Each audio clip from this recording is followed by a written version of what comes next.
Bienvenidos a la clase número 2 de Antropología Forense. Vamos a dar inicio a la parte teórica. Pero vamos a empezar con una pequeña discusión. Este caso lleva por título Reconocimiento de violación o tortura en Guatemala. La violación suele determinarse mediante frotis vaginal y evidencia de mayugaciones genitales. La determinación es imposible, claro, en restos esqueléticos. Sin embargo, puede hacerse uso de otra evidencia física en apoyo del testimonio verbal de testigos. En Guatemala, toda la población de Río Negro, de mujeres y niños, fue masacrada durante la reciente guerra civil. Hubo un testigo a distancia que declaró que las mujeres habían sido violadas y golpeadas por los militares antes de ser ejecutadas. Las víctimas fueron halladas con las blusas puestas, pocas con falda. Blusas y faldas eran del mismo material, de modo que no se habrían descompuesto en plazos diferentes. Muchas de las víctimas presentaban fracturas perimortem de pómulos, mandíbula y antebrazos.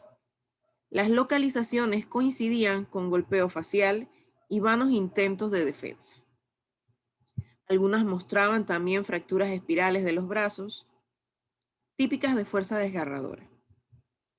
Aunque no podía demostrarse la violación después de tantos años, la evidencia física corroboró claramente el testimonio del testigo.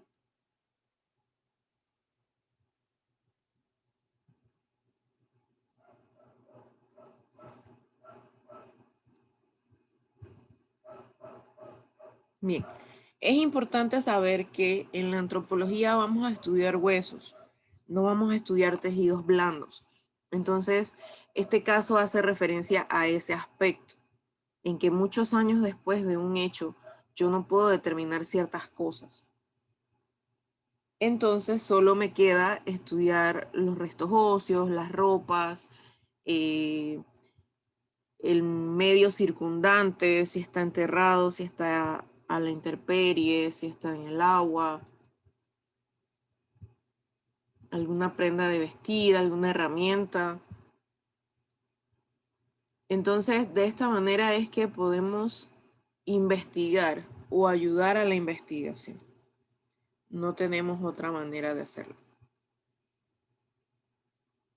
Al final de la investigación, entonces los expertos determinaron que lo poco que habían encontrado realmente coincidía con lo que se estaba comentando o lo que el testigo estaba comentando. Porque como ven en este párrafo de aquí, ellos explican claramente cuáles fueron los hallazgos. Explican que estos hallazgos corresponden con ciertas situaciones especiales y en su conclusión ellos pueden determinar que sí ocurrió este tipo de evento.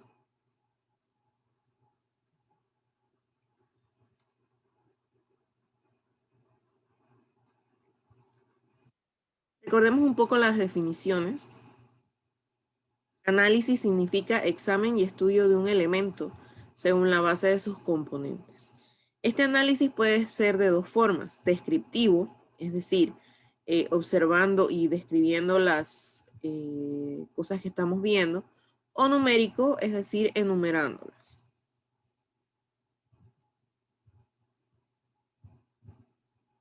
El análisis del esqueleto entonces va a tener como objeto obtener información.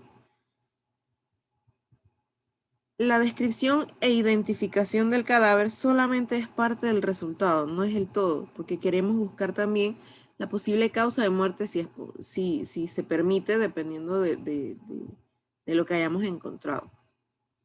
Y en realidad el análisis en antropología se basa en el buen estudio del esqueleto.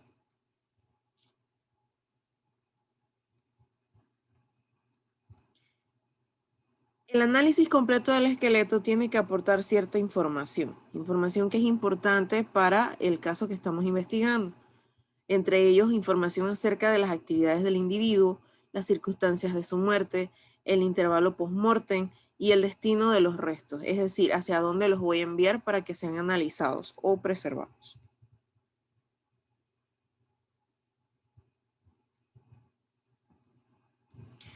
¿Qué tipo de métodos utilizamos para identificar?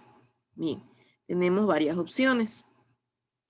Tenemos la opción reconstructiva, que se trabaja de acuerdo a la especie, el sexo, la edad y la ascendencia. Y la comparativa, es decir, comparando unos restos con otros. En esto también tenemos que incluir ciertas cosas específicas, entre ellos los caracteres genéricos, los caracteres orientadores y los caracteres individualizadores, sobre todo cuando estamos utilizando el método comparativo. Otras cosas que podemos hacer durante la identificación de los restos es tratar de buscar la causa y circunstancia de la muerte. Digo tratar porque, repito, estamos tratando solamente con restos óseos. Hay poca cantidad de tejidos blandos o nula cantidad de tejidos blandos. Obviamente, en la parte de los procesos, fenómenos cadavéricos, perdón, donde hay momificación o corificación, cosas que conservan el cadáver, pues ahí sí podremos tener opciones. Pero a pesar de que queremos buscar esta información, tampoco podemos degradar más los restos que hemos encontrado. ¿Qué necesito para analizar el esqueleto? Necesito calibradores de varios tipos, ya sea correderos, desplegables. Necesito un tablero osteométrico, que es como el tablerito que usan en los centros de salud para medir a los niños. Solamente que este es más pequeño porque se utiliza para medir los huesos. Para los huesos pequeños puedo utilizar calibradores, entonces. Necesitaré cepillos, separadores y cualquier otro instrumento de escaso tamaño, o sea, que sean pequeños. Grandes mesas o tableros y caballetes para hacer esto, para poder extender los restos sobre la mesa e ir identificando las partes que nos faltan y posibles lesiones contiguas, ¿no? Que estén cercanas una de la otra. Sillas, obviamente no vamos a estar de pie todo el tiempo. Una cámara y sus accesorios, luces extras y cables de electricidad y paños de fondo para las fotos. Se prefieren colores blancos o negros, nada de rosado, amarillo, de repente un azul marino oscuro también se puede utilizar. Colores de fondo que hagan contraste a la hora de tomar la fotografía.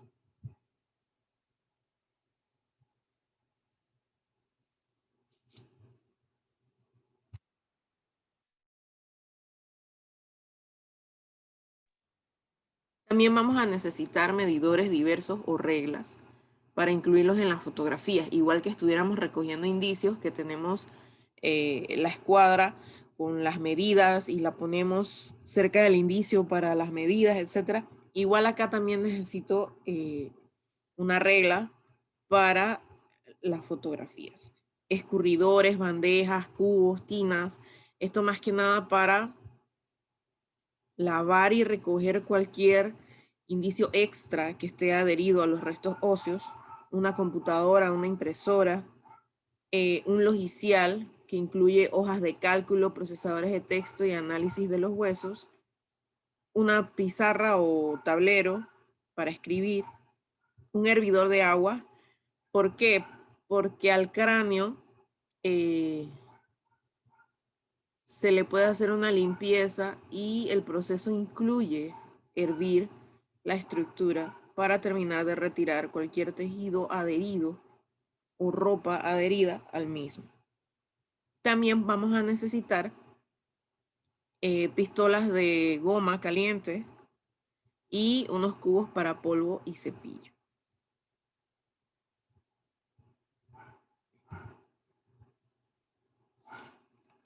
Otros suministros básicos para poder hacer el análisis y procesamiento del esqueleto: tarjetas para etiquetar, plumas que no se borren fácilmente, preferiblemente que no sean de gel porque se moja un poquito y se corre. Formularios osteométricos, cuadernos para apuntes, jabón y otros detergentes. Debemos mantener la bioseguridad. Uno nunca sabe en qué situaciones están estos esqueletos. Papel manila o manteles de plástico, tiza para trazar la posible silueta del cuerpo o para señalar cualquier elemento, goma, cinta adhesiva, guantes quirúrgicos o guantes de látex o de goma, bolsas, cajas y material para acondicionar las muestras recogidas. ¿Qué materiales de referencia también necesito tener a mano para realizar el análisis del esqueleto? Necesito moldeados o modelos esqueléticos. No son herramientas accesibles tan fácilmente porque no son baratas. Sobre todo del cráneo humano, un modelo de cráneo que se pueda desarmar, cráneos de jóvenes e incluso de infantes, esqueletos postcraneales, moldeados de Suchet y Brooks que se basan más que nada en las pelvis masculinas y femeninas, son de plástico, también vienen adheridas, traen la forma de la sínfisis púbica cuando está en vida. Los modelados de Iscanlot, que son los que hacen un moldeado de las epífisis externales masculinas y femeninas con costillas de plástico. Las series de Albert Maples, que son vértebras según los cambios en la edad.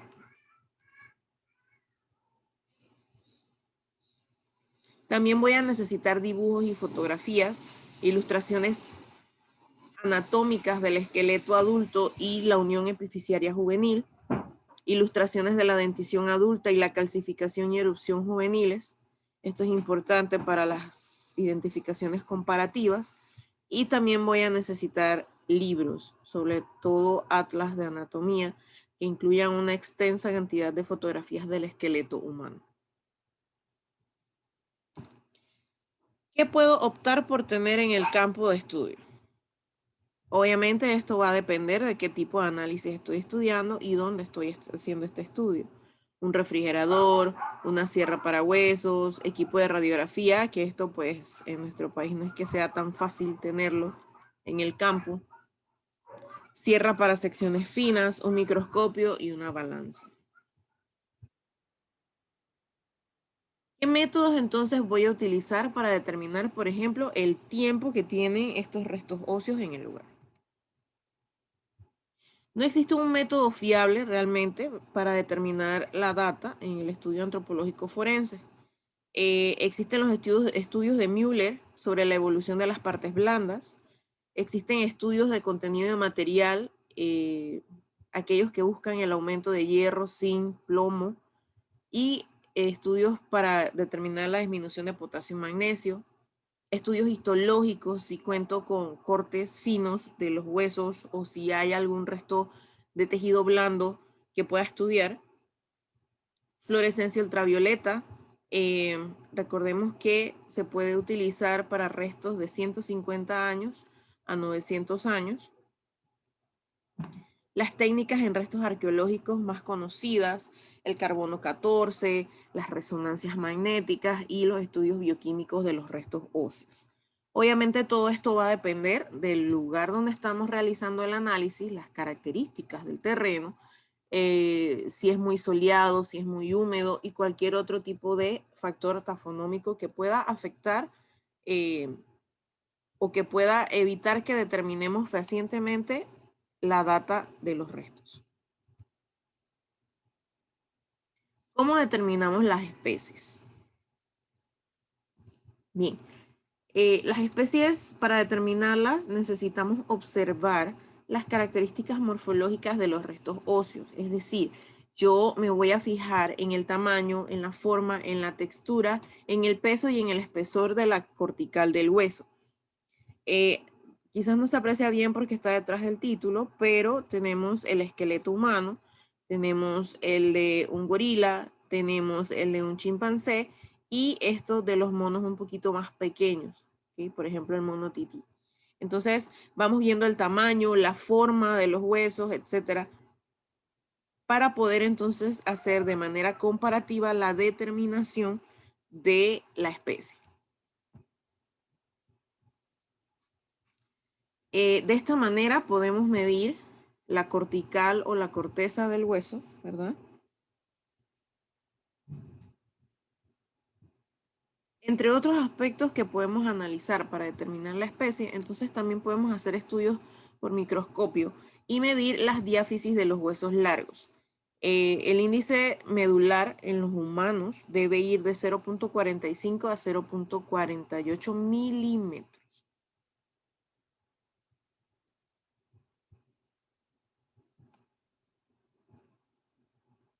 En algunas ocasiones en los sitios de estudio tenemos piezas dentales de seres humanos mezcladas con piezas dentales de algunos animales. Y estas piezas dentales pueden resultar muy parecidas y hacer difícil el estudio y la determinación de la especie. Pero es fundamental entonces que tengamos un conocimiento amplio y profundo sobre la morfología dental, además que el número de dientes pediátricos y en adultos, sobre todo en el aspecto de que el adulto tiene dientes permanentes y el niño, el infante, tiene dientes de leche o deciduos. Y entonces realizar una anatomía comparada para poder determinar la especie. En cuanto a los estudios de dientes comparados de humanos y animales, según Ramalho, debido a la disposición de los prismas del esmalte de los dientes del perro, del gato y del jaguar, que tienen un aspecto enmarañado, se van a formar bandas de Schreger con bastante nitidez. La presencia de cemento cubriendo casi toda la superficie externa del esmalte es una característica propia de los equinos porque tienen molares rumiantes e incisivos de roedores. ¿Okay? Esto por el tipo de dieta que ellos mantienen. Cemento no es más que cuando el sarro se pone duro y se adhiere al diente, ¿ok? La ausencia de bandas de Hunter-Schreger en el esmalte de los dientes en animales como el buey, la cabra, el carnero, el caballo, el cerdo y la rata. El esmalte de los dientes humanos se caracteriza por presentar estrías de retios que tienen características peculiares y diferentes a las estrías de otras especies. Por ejemplo, hay dientes que no poseen las estrías de retios, los de carnero, los de caballo, los de gato, nutria, jaguar y rata. Tenemos métodos adicionales, por ejemplo, el osteológico, que está basado en el índice medular. En los seres humanos, la interfase entre el hueso cortical, es decir, el que está más afuera, y el esponjoso, es decir, donde pasa la médula, está mucho más definido que en otras especies. Por su parte, el método osteológico histológico, está basado en la medición de los conductos de Havers, los cuales a nivel de microscopio dejan ver que los animales son 3 veces más superiores que los seres humanos. ¿Cuáles son los métodos para determinar el sexo? Bien, aquí podemos ver dos esqueletos. Son muy parecidos. Quizás uno es más pequeño que el otro, pero en esa parte no nos podemos confiar para determinar el sexo porque hay mujeres altas y hay hombres pequeños. Los aspectos más importantes que tenemos que ver son la pelvis, por ejemplo, ¿ok? La pelvis de la mujer es más amplia, es ovalada y su ángulo púbico es amplio, mientras que la pelvis masculina es estrecha, redonda y tiene un ángulo más pequeño, un ángulo púbico más pequeño. No es difícil determinar el sexo. El humano no está claramente dividido en tipo masculino y femenino, pero sí hay algunas cuestiones que van a predominar en un sexo y en el otro. Más de una condición causa la masculinización del genotipo femenino y viceversa. Es lo que les mencionaba de la cadera o la pelvis. Hay mujeres que no tienen la cadera así, sino que presentan una pelvis androgénica, es decir, que es parecida a la del hombre. Igual hay mujeres con cráneo grande, etcétera, etcétera. Entonces son situaciones con las que nacemos que pueden causar confusión. En niños pequeños vamos a requerir el estudio de ADN, de donde podemos sacar ADN de los dientes y de los huesos que todavía tienen algo de material esponjoso en el centro.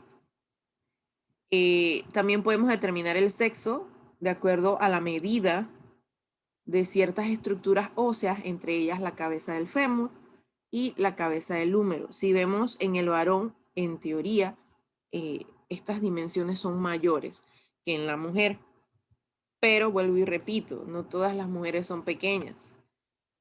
Hay mujeres altas. Entonces, todas estas cositas quizás pueden crear confusión a la hora de determinar el sexo. En cuanto al cráneo, que era lo que les mencionaba, el cráneo de la mujer es más pequeño y tiene ciertas estructuras, ¿no? La mujer tiene eminencias frontales, mientras que el hombre tiene arcos superciliares.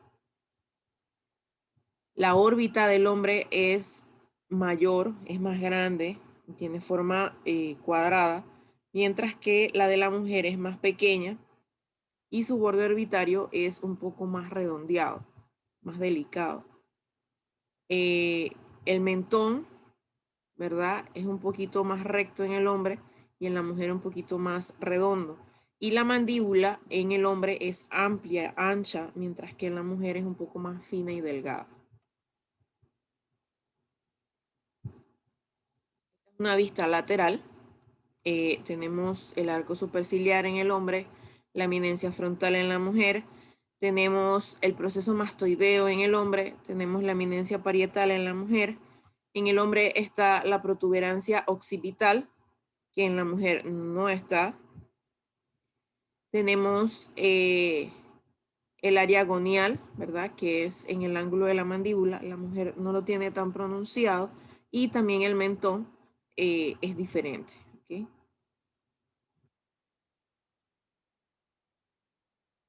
La mandíbula.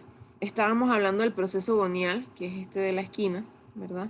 Si ven, es como más puntiagudo y en la mujer tiende a ser más redondo. Además que la mandíbula masculina tiende a ser un ángulo de superior a inferior en el área de posterolateral de la mandíbula, mientras que la de la mujer es simplemente un poquito curva. ¿Ya? Tenemos también entonces estas vistas superiores de la mandíbula, donde vemos que la mandíbula femenina es angosta, la masculina es amplia y también se ve el proceso gonial. Otras situaciones otras condiciones o características que nos ayudan a determinar el sexo, por ejemplo, el ángulo de la escrutadura ciática, en las mujeres es agudo, en los hombres es algo agudo, o sea, pequeño, y en las mujeres es mayor o igual a 90 grados. El ángulo subpúbico, que es el que les mencionaba en la pelvis, donde está la sínfisis púbica, en los hombres va de 65 a 70, es más pequeño, mientras que en las mujeres es mayor de 90. También tenemos el diámetro vertical de la cabeza femoral, que en los hombres va de 47 a 48 y en las mujeres de 40 a 42.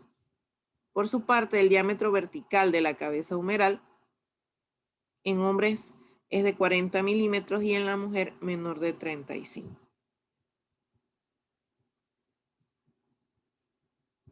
Volvemos a la pelvis, ¿ok? La pelvis masculina es redondeada y estrecha con un ángulo menor a 70, mientras que la pelvis femenina es redondeada, amplia, con un ángulo mayor de 90. Hay otras situaciones que se utilizan en las que dicen que la pelvis femenina es ovalada y la pelvis masculina tiene forma de corazón.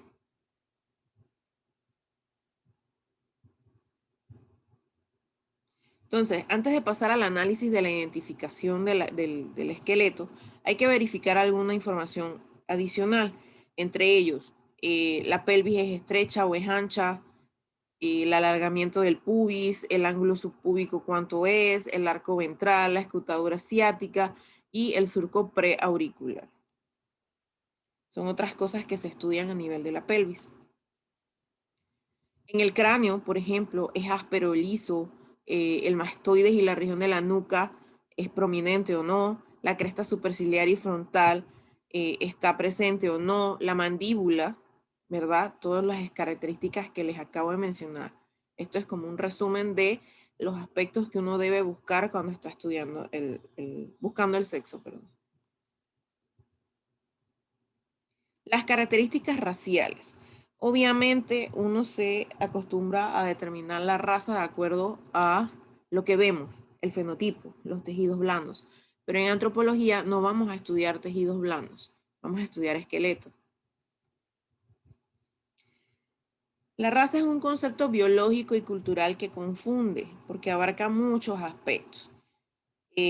Tenemos que buscar, por ejemplo, en el tronco, las características del caucásico, del negroide y del mongoloide, pero también tenemos otros tipos de tronco, por ejemplo, de los polinesios y los oceánicos. Eh, Obviamente tenemos que basarnos en la biología para el estudio de los restos esqueléticos. Tenemos ciertas características o mediciones que podemos utilizar para determinar la raza. Tenemos el índice cefálico, el orbitario, el nasal, el palatino, el mandibular, el prognatismo facial superior y los caracteres dentales, sobre todo aquellas marcas de herramientas que tienen los dientes o que nos ayudan a determinar la dieta.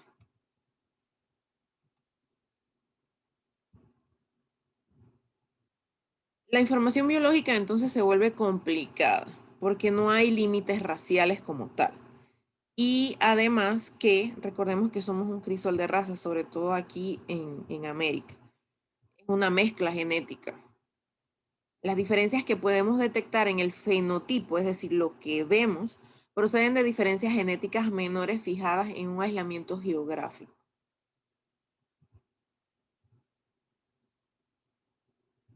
Entonces tenemos que la biología humana intrarracial, o sea, entre la raza, es mucho mayor que la diferencia o la variación biológica entre razas. Aquí en esta imagen estamos viendo la forma o la fórmula para calcular los índices cefálicos que estamos utilizando para determinar la ascendencia o la ancestría o la raza, ¿ok? El alto del cráneo entre el largo del cráneo por 100 es el índice de altura craneal. El índice del ancho es el ancho del cráneo entre el largo del cráneo por 100. El índice orbitario es el ancho de la órbita entre el largo de la órbita por 100. El índice náctico y el índice nasal. ¿Okay? La mayoría de los observadores entonces van a ver a la raza a través del velo cultural. Para algunos el color de la piel es lo más importante, pero ok, aquí en este punto de estos análisis no tenemos piel. Para otros también incluyen el tipo de cabello, el perfil de los ojos, el tamaño de la nariz y la forma de los labios. Estas estructuras se pueden estudiar un poco a nivel de los huesos, sobre todo por el aspecto de los índices orbitarios, el índice nasal, pero la forma de los labios quizás no es tan fácil. La mayoría de los rasgos raciales entonces son reconocidos a través de la cabeza y el rostro, pero también varían en algunas proporciones corporales, sobre todo las que mencioné al inicio respecto al tronco. Recordemos que el tronco es todo lo que va de la base del cuello hasta la pelvis.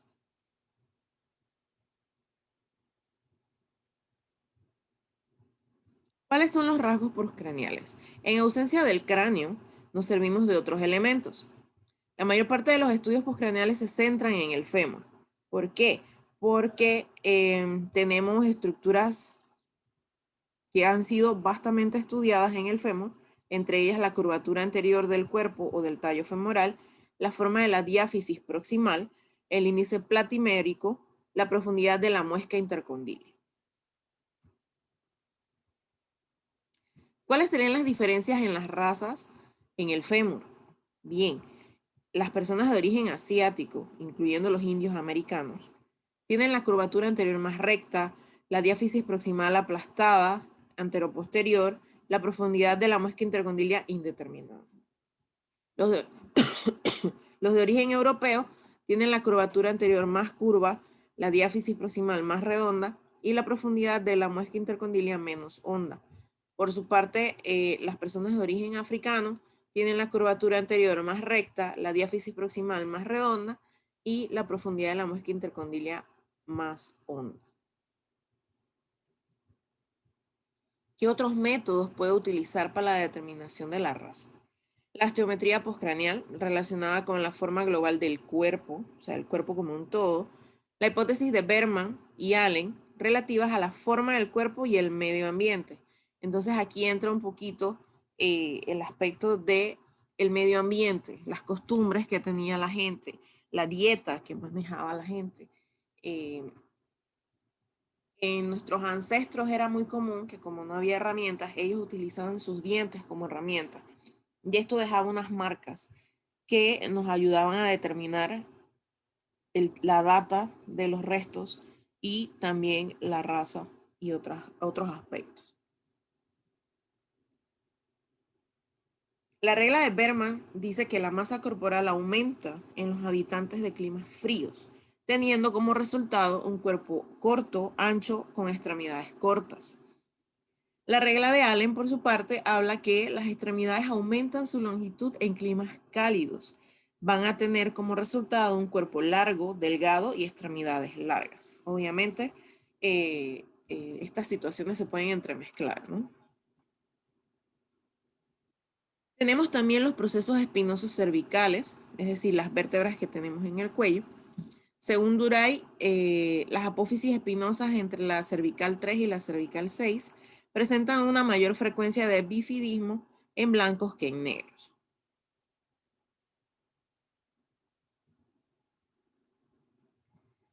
Según Ausley y Jans, se ha convertido en el medio más extendido para la determinación racial. Es mejor que la mayoría, según ellos es un poquito más fehaciente, se basa en el análisis de variables múltiples y tienen una población de muestra que es amplia y diversa. Ningún método jamás será perfecto. Con una variable como la raza es difícil determinarlo porque no estamos teniendo el fenotipo, no tenemos tejidos blandos, tenemos solamente restos óseos. Al final de todo el estudio para determinar la raza, tenemos entonces que ver características puntuales. En el cráneo, ¿qué rasgo destaca más? ¿La boca, la nariz o las mejillas? ¿Qué detalles concuerdan con características raciales? La abertura nasal, la espina nasal, el canal olfatorio, el grado de prognatismo mandibular, la posición malar en relación con la mandíbula, la sutura cigomática, la forma que tiene, el arco dentario, la forma que tiene. En cuanto a los dientes, ¿tienen características raciales obvias o no? Los incisivos están en forma de pala, sobre todo los centrales y los laterales, lo que más que raza nos lleva a la data de los restos y las costumbres con las que vivían diariamente estas personas. Y el tubérculo de Carabelli, que en la superficie molar lingual se determina. Ahora vamos a ver la edad. Esta imagen muestra un cráneo de un recién nacido. ¿Por qué? Porque las suturas no están fusionadas, los huesos no están fusionados, sino que tenemos fontanelas. Los cambios asociados con la edad son de dos tipos, los formativos y los degenerativos. Los formativos se basan en la erupción dental, la unión epifisiaria que se da durante el crecimiento y el desarrollo. Mientras que los degenerativos no son más que el desgaste dentario, la osteoartritis, que son producto del proceso de envejecimiento y de cualquier tipo de trauma generalizado. Estos cambios degenerativos empiezan en cualquiera de las partes tan pronto como se completan los formativos. Por ejemplo, empezamos a perder talla a los 30 años y a medida que vamos avanzando en los decenios de la edad, los centímetros o los milímetros que perdemos de estatura van aumentando. Algunos de estos cambios entonces también se superponen a la segunda decena de la edad, es decir, entre los 20 y los 30 años, alcanzando la plenitud el desarrollo de la clavícula y se da el inicio de la degeneración de la sínfisis pública.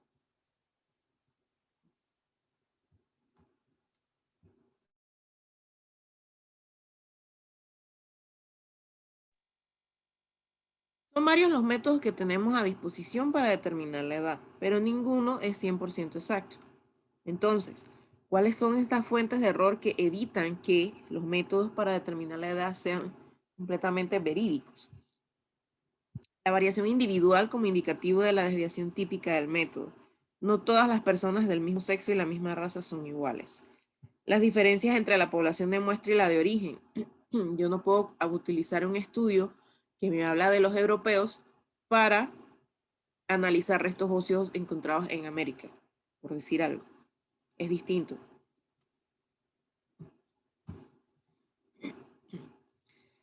En cuanto a los dientes, lo que ya les mencioné, la dentición temporal y la permanente, hasta los 12 o 13 años vamos a utilizar la tabla de erupción y desarrollo dental de Demirian.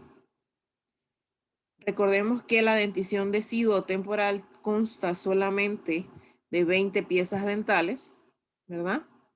Mientras que la permanente o definitiva va a constar de 32 piezas dentales.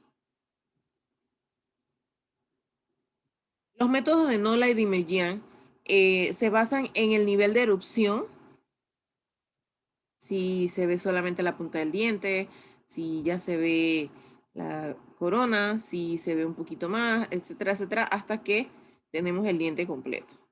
¿Okay? El nivel de erupción, desarrollo y calcificación de los dientes. En el adolescente y hasta los 23 años se va a utilizar la calcificación del cartílago metafisiario, es decir, el cierre de las epífisis en los huesos. ¿Cuáles huesos? Pues en todos los huesos. En la clavícula, en la escápula, en el húmero, el cúbito, el radio, el hueso de la pelvis, el fémur, la tibia y el peroné. ¿Okay? Obviamente tenemos que desglosarlo también en sexo, hombres y mujeres, ¿verdad? Y la edad pues va a variar. En el adulto, ¿qué vamos a utilizar entonces? Vamos a estudiar la sínfisis del pubis, la clasificación de Todd, el cierre de las suturas craneales, por ejemplo, lo que les mencionaba con la imagen del inicio, que estábamos viendo el cráneo de un recién nacido, los huesos no estaban fusionados, o sea que no hay suturas, sino que hay fontanelas, espacios de tejido conectivo. Las suturas craneales empiezan a desaparecer, o sea, ya no se van a ver tan marcadas en el cráneo. Por ejemplo, la sagital a los 40 años, la coronal a los 50 años y la landoidea a los 60 años. También podemos encontrar en el adulto cambios degenerativos, sobre todo la artrosis vertebral. Ahora bien, hay enfermedades que afectan este método. ¿Okay? Para determinar la edad, entonces, debemos preguntarnos algunas cosas. ¿Había cambios en el desarrollo en el curso del momento de la muerte? ¿Había cambios degenerativos en el curso en el momento de la muerte? Entonces, con esta pregunta, vuelvo y repito, hay personas jóvenes que tienen una degeneración osteomuscular que los hace parecer mayores de lo que en realidad son. Entonces, estas marcas en los huesos quedan. Y al encontrar los restos, pues podemos determinar si la persona tenía cierta edad y con los estudios histológicos y biológicos podemos determinar si realmente esa era la edad cronológica o tenía alguna enfermedad. En cuanto a la talla, suele determinarse midiendo los huesos largos y comparando estas medidas con bases de datos extensas, sobre todo Trotter y Glesser. También se pueden estimar a partir de las medidas completas del esqueleto o de segmentos específicos de la columna vertebral. Las fórmulas obviamente deben incluir otras variables como la raza y el sexo. Y recordemos que los huesos largos suelen medirse en un tablero osteométrico. Esto es un tablero osteométrico, se parece mucho al que utilizan en los centros de salud para medir a los bebés. ¿Ok? Esta pieza es fija, mientras que esta pieza es corrediza.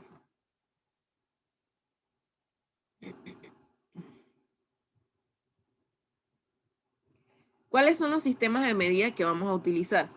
Es fácil confundirse cuando queremos utilizar varios sistemas de medida. Los estadounidenses entienden muy bien cómo es una medida en pies, pero se enredan un poquito en centímetros, mientras que nosotros nos manejamos bien en centímetros y metros, mientras que con los pies no nos va muy bien. Debemos utilizar un sistema que opere internacionalmente y que sea flexible. Para medir los huesos, entonces, podemos utilizar datos recogidos en el trabajo de Muri Jansen y los ficheros de ayuda del programa Fordis. Las fórmulas para el cálculo de la estatura van a requerir entonces medidas en milímetros. Esta es la forma en la que debemos medir los huesos largos. Tenemos el fémur, tenemos el radio, tenemos la tibia, ¿verdad? No es que vamos a medir de este punto a este punto, no. Debemos medir de la cabeza a la estructura inferior, ¿ok? La longitud máxima se mide como se ilustra y el único que cambiaría es la tibia, que se mide hasta el maleolo, ¿ok? No hasta la base, sino hasta los maleolos. ¿Cómo determinamos la estatura con ayuda de las fórmulas? Una vez que hemos medido los huesos, debemos introducir los valores en las fórmulas apropiadas. Y aquí tenemos un ejemplo, ¿verdad? Si es un varón blanco con un número de 32.7 centímetros, la fórmula de la estatura sería esta, ¿ok? Estos son constantes, valores constantes. Y tienen ciertas desviaciones, ¿no? Desviaciones típicas. Esto también está en los cuadros de bases de datos. Simplemente vamos a incluir la medida y los datos correspondientes a varón y a blanco. El intervalo de predicción para el número sería algo más reducido. Es mejor establecer un amplio margen y buscar más datos sobre lo que falta que restringir demasiado el método que vamos a utilizar. Y lo que al final pues se va a traducir en que no habrá una identificación correcta. Estas son algunas de las fórmulas para calcular la estatura de acuerdo al hueso que estamos utilizando, de acuerdo al sexo que tenemos ante nosotros y de acuerdo a la ascendencia. ¿Ok? Entonces vemos que ellos ya traen una constante para cada hueso y para cada característica. Traen un agregado y traen una desviación estándar. ¿Cuáles son los errores que se pueden presentar durante el análisis del esqueleto, ya sea para determinar la data, el sexo, la talla o la edad? Pues las estimaciones de la estatura se complican por elementos de variación biológica, ya sea enfermedades o pues que algunas personas son más de estatura más baja que otras. La estimación puede ser correcta, pero los registros disponibles quizás están erróneos. Y muchos provienen de información verbal que no es precisa. Sobre todo, entre más antiguo, pues menos bases de datos tenemos. Lo que les hablaba de los cambios de la talla con la edad. Después de los 30 años empezamos a perder estatura. Obviamente hay un punto en que la pérdida es rápida y hay otro punto en que la pérdida de estatura es más lenta. Entonces, ¿qué debemos buscar para determinar la talla? Buscar irregularidades en el esqueleto, si las extremidades ambas son de igual longitud, si se observan diferencias en la densidad ósea, esto pues buscando algún tipo de enfermedad degenerativa, si hay signos de escoliosis o cualquier otra condición que origine diferencias entre las medidas de los huesos largos y la estatura real de la persona. También debemos recordar que la medición de los huesos largos tiene fórmulas de corrección que debemos aplicar. Y explicar en lo posible todas las incongruencias encontradas, o sea, todos aquellos aspectos que me hacen dudar de mi análisis, pero también deben incluirse. ¿Cómo se estudian los restos óseos producto de fracturas? ¿Okay? Hablábamos en el caso de inicio que las personas tenían fracturas en espiral, que tenían fracturas producto de defensa, pero entonces, ¿qué hago en ese caso? ¿Cómo estudio esos restos óseos? Recordemos que trauma es el daño o lesión física causada por fuerza o violencia externa. Un trauma antes de la muerte es una lesión precedente a la muerte que tiene evidencia de respuesta fisiológica en la región del tejido lesionado. La herida puede estar curada, en curso de curación, o tiene algún tipo de respuesta infecciosa.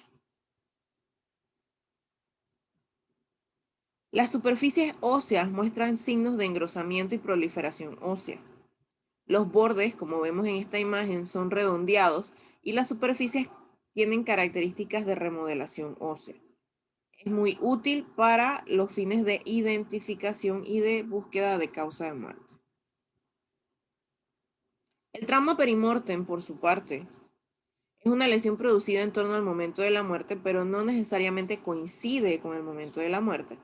Puede ser un trauma inmediatamente antes, durante o después de la muerte. Tiene bordes agudos, la herida no tiene signos de curación y el daño se produjo en un hueso fresco, no seco. Es diferente porque si vemos, se conserva prácticamente toda la estructura del cráneo. Obviamente quizás el golpe, además de aquí y aquí, pudo haber dañado el hueso cigomático y por eso no está. Pero si ven los bordes no están como astillados, no son filosos. E incluso aquí hay un fragmento que todavía está adherido de el borde orbitario. La fractura puede ser incompleta, sobre todo en los niños. Esto es una fractura en tallo verde. ¿Alguna vez han tratado de romperle una rama a un árbol que está verde? Ella se deslicha toda, pero nunca la logra romper. ¿Okay? Eso es una fractura en tallo verde. Toda mancha o desgaste debe compararse con el hueso vecino para ver si es algo normal del cuerpo o si es producto de trauma. Y este tipo de información puede ser valiosa sobre la causa y la manera de muerte. Por su parte, el trauma post-mortem es el que tiene lugar mucho tiempo después de la muerte. No hay signos de curación, el hueso seco se rompe de una manera diferente y tiene marcas distintas. Incluso puede verse astillado. Los bordes de la fractura son agudos y el hueso tiende a romperse del todo. La superficie exterior del hueso, que está expuesta a los agentes de descomposición, suciedad y desgaste, tienen un color distinto al que está internamente. Es importante distinguir ambos traumas, el perimortem y el postmortem. ¿Por qué? Bien, el perimortem tiene implicaciones forenses mucho más importantes porque es un trauma causado por el asesino, mientras que el postmortem es debido a la acción de un carroñero hambriento o de un excavador descuidado.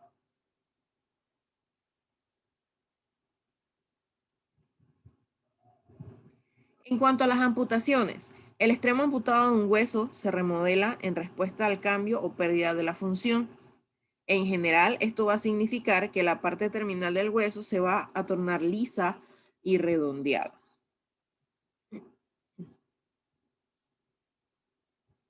Las fracturas óseas, por su parte, hay que determinar la magnitud y la dirección de la fuerza y la salud y la robustez de la persona que sufrió la fractura.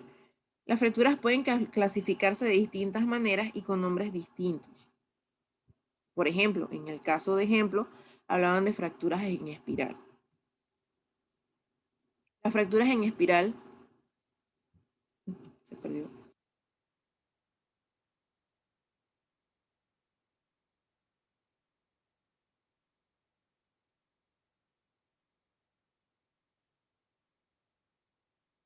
Apareció. Ok, las fracturas en espiral son estas. Son producto de como rotaciones o girar en la extremidad. ¿Ok? Tenemos fracturas transversas, fracturas lineales, fracturas oblicuas, fracturas oblicuas desplazadas, incluso puede haber una fractura expuesta, fracturas en espiral, que son, quizás aquí no se nota la diferencia entre la espiral y la oblicua, pero la oblicua simplemente está como astillado el hueso y en la espiral es producto de un mecanismo giratorio. En tallo verde, como les mencionaba, y por compresión o triturado.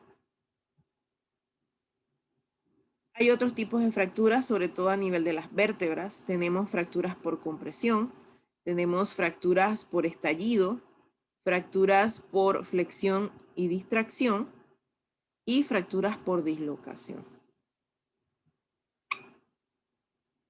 Las heridas de corte. Bien, todas las heridas por corte se denominan genéricamente marcas de herramienta. Todas se caracterizan por una especie de línea recta bien definida. Son fáciles de reconocer porque no suelen darse de forma natural.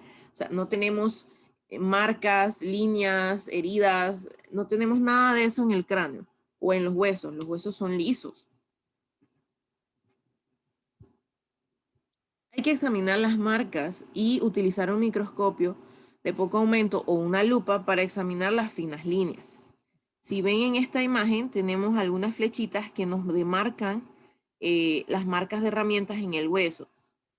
Él debería verse liso, como en esta parte, pero ya por aquí vemos que hay unas estrías a nivel del hueso, y esto que está aquí es que cuando estaban cortando ya sintieron que llegaron al final y simplemente rompieron el hueso. Aquí tenemos las señales o marcas de diferentes herramientas o armas, ¿verdad? La incrustación de la punta de un proyectil, el corte de un arma cortante, la fractura con hundimiento del cráneo, herida por escopeta, cortes en tajos, orificios de bala. Son algunos ejemplos. Las heridas por arma de fuego va a depender del tipo de arma, tipo de proyectil, el alcance, la trayectoria, porque causan distintas heridas. Hay que separar las heridas por arma de gran potencia de las causadas por las más comunes o de menor potencia. Y esto se hace clasificando el daño en torno al punto de penetración. Por ejemplo, las armas de menos potencia o pistolas tienen menos energía. La herida resultante es un simple orificio con un mayor aumento del orificio mientras vaya pasando el proyectil. Si sale del cuerpo, la herida de salida va a ser más grande que la de entrada con forma de estrella. Por su parte, las armas de gran potencia liberan gran cantidad de energía. La entrada del proyectil produce una súbita expansión con efecto de estallido. Si el hueso no ha quedado totalmente hecho trizas, la lesión ósea puede presentar un aspecto de explosión estelar o fractura estrellada, muy parecida a los orificios de salida de las armas de menor potencia.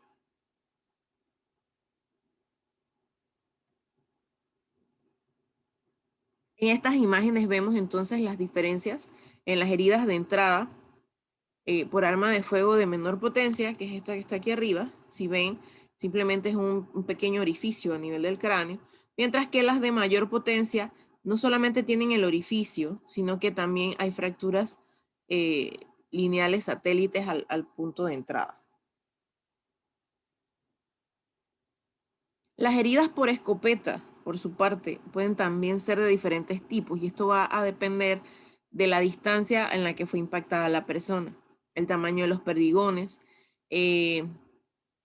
la distancia entre la boca del cañón y la persona y la determinación del tamaño y forma de la herida y grado de la lesión. Si vemos aquí, hemos perdido las óseas en el cráneo con exposición de material encefálico, además de fracturas estelares a nivel del cráneo. Y aquí en esta radiografía es de este mismo caso. Vamos a ver que aquí falta un gran pedazo de estructura ósea. Tenemos algunas fracturas y tenemos entonces la distribución de los perdigones en el cráneo.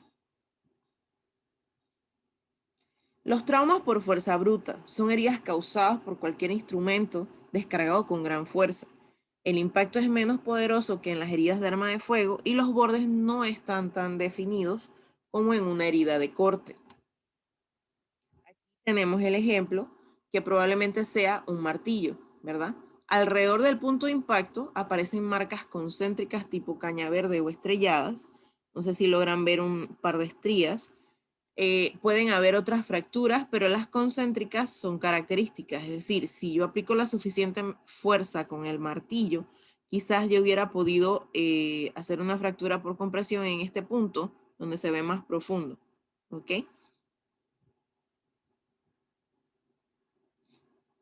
Entonces, esta también es una herida por fuerza bruta en la parte parieto-occipital del cráneo, donde sí la fuerza fue tan grande y el objeto tan grande que no solamente están las características de la fuerza bruta, sino que también hemos perdido parte de la estructura ósea. Esta herida también fue con un martillo. En esta parte tenemos fracturas por depresión. ¿Okay? No hemos perdido material óseo, pero sí hay una deformidad en forma de profundidad, ¿no? Como una cavidad en el cráneo.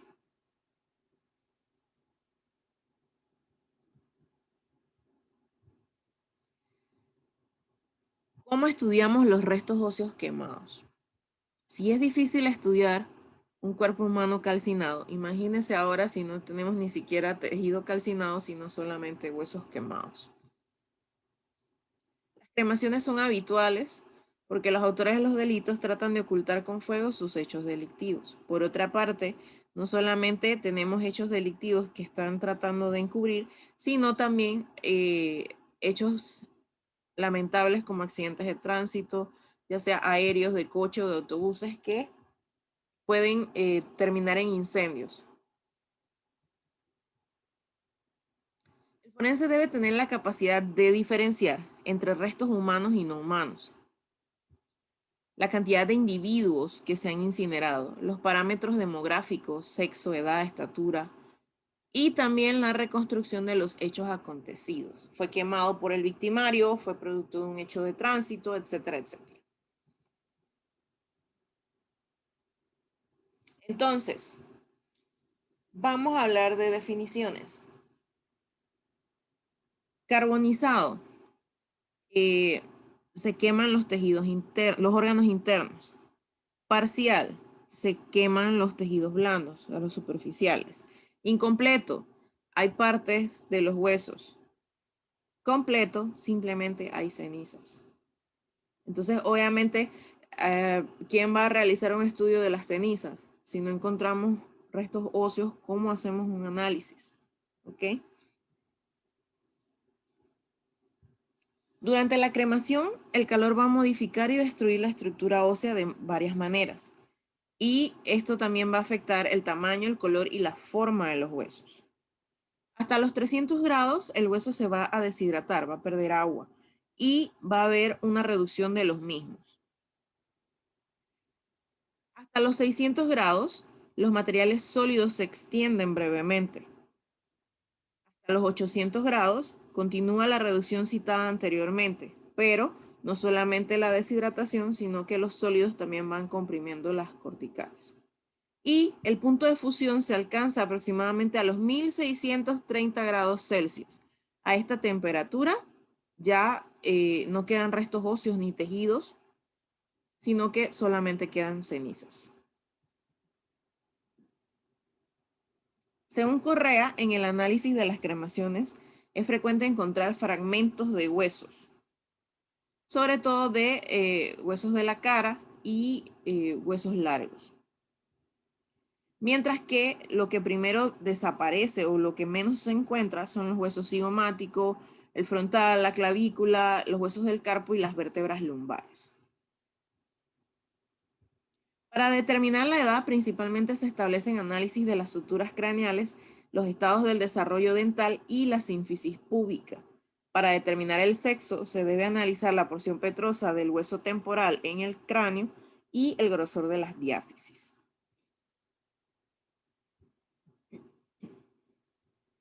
Tenemos entonces modificaciones causadas por la cremación. ¿verdad? Tenemos, por ejemplo, esta costilla que se encuentra deformada y además que tiene una grieta que atraviesa toda la costilla. Por su parte tenemos también entonces en la cabeza del fémur grietas elípticas, estas marcas como circulares o redondas, ¿verdad? Que van a lo largo del fémur. Ok, bien chicos, más que nada esto era la clase. Una imagen para que sigan trabajando en su proyecto final. Y lo del debate. Tienen un debate que se les colgará hoy sobre el título es ¿qué nos hace únicos?